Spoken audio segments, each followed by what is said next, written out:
Greetings and welcome to this edition of Positronic Hypersonic. I'm Barry P. Cook, and I want to talk to you about Zack Snyder's Rebel Moon. And I want to start by doing a quick breakdown of the plot. So as the film opens, we learn about the Mother World, which is a militaristic empire fueled by centuries of conquest and war. The current king and queen have a daughter, Princess Issa, who possesses a rare gift of healing and resurrection. This is taken as a sign of redemption for the Mother World, as the royal family has grown weary of conflict, and hopes that Issa will unify the empire not through force but through compassion.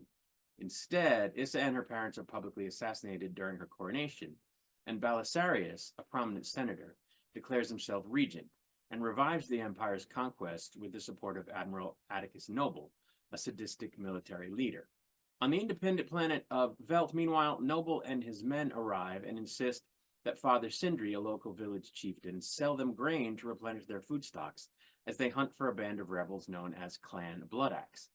An ambitious farmer named Gunnar disagrees with Sindri's refusal to deal with Noble.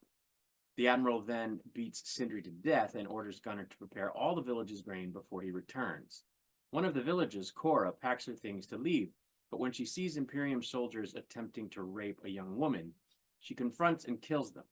Cora reveals to the villagers that she is a former member of the Imperium, the Mother World's finest troops. Cora and Gunnar depart for Providence, a nearby port town, to assemble a band of warriors and defend Velt against Noble's fleet. They first recruit Kai, a smuggler and criminal. He takes them to two additional warriors, a tamer of beasts known as Tarek, and a talented cyborg swordswoman, Nemesis. Cora then ventures to a remote moon to recruit Titus, a disgraced Imperium general, reduced now to prize fighting for survival. Gunnar learns from Cora that she was raised by Regent Belisarius after her world fell to the Imperium, and that she feels a sense of guilt for Issa's death, as she once served as the princess's personal bodyguard. Knowing that they can't defend against Noble's ship, the King's Gaze, the warriors use Gunnar's previous dealings with Clan Bloodaxe to meet their leaders, siblings Darian and Durba, and request the use of their starfighters.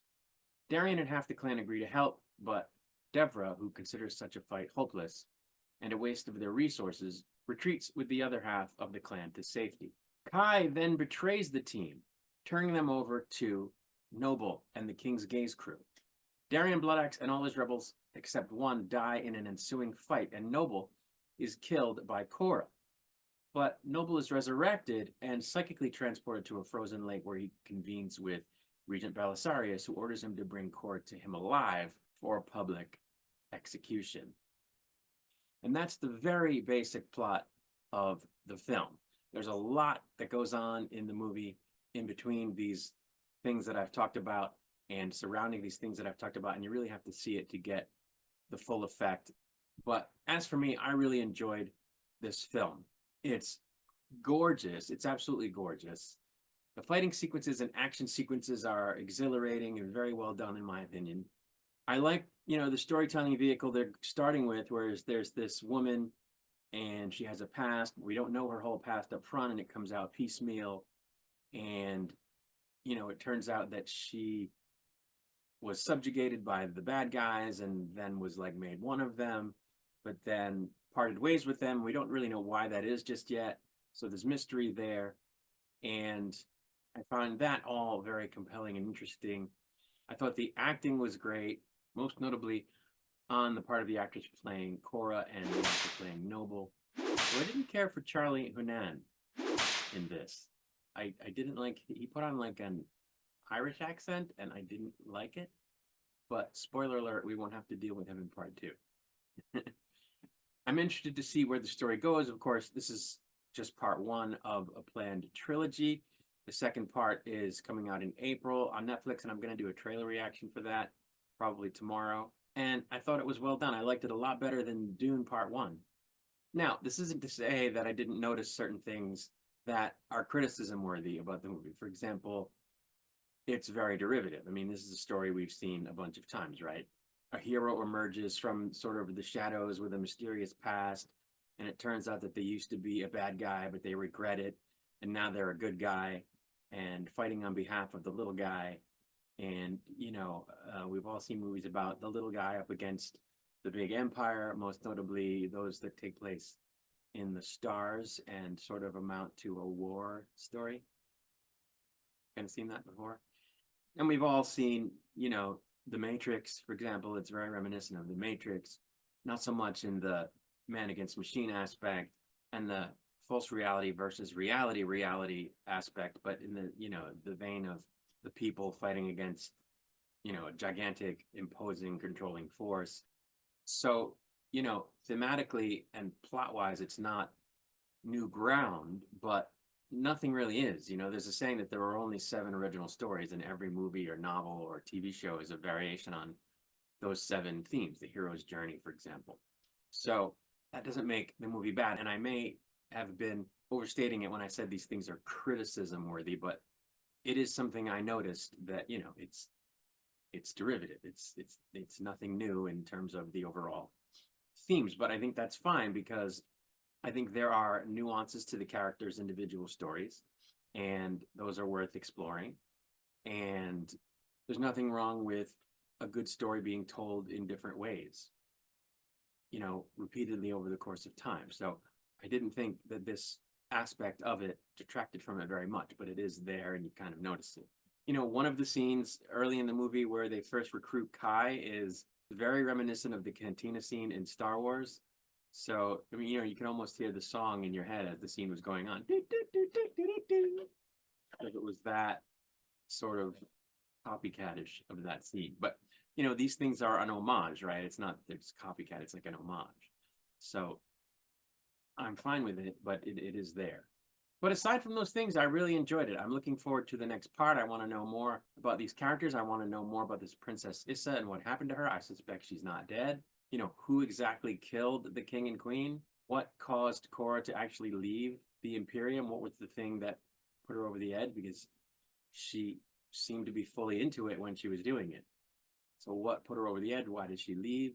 We know that she, you know, got away in a spaceship that crashed on Velt. So how did that all happen? Are we going to find out about that? And that's kind of my review. I have some concerns, though, because they made certain narrative and casting choices in the film that are going to catch heat from the usual suspects in the anti-woke crowd. I'll be very surprised, I should say, if these things don't catch heat from that crowd. You know, you've got a couple of different strong female characters in the movie, and the main character, Korra, does pull off some pretty incredible physical combat feats that, you know, given her size, which is very petite, makes you go, really? Really?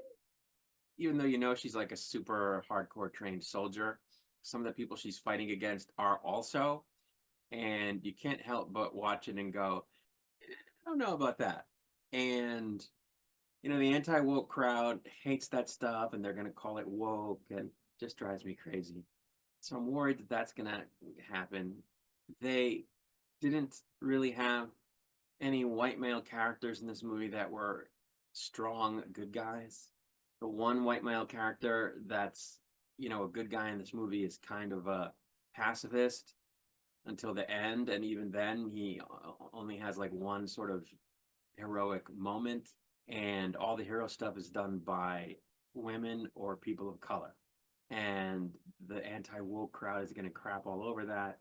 And so I wonder why they did it that way. I mean, I'm always saying you can't cast just white people, so they had to have people of color in the movie. You can't have an all male centric movie. I mean, you can, but like, you know, you should include women in there, and women shouldn't always just be like damsels in distress, right? So it's fine that they have strong female characters. I'm a fan of that myself, actually.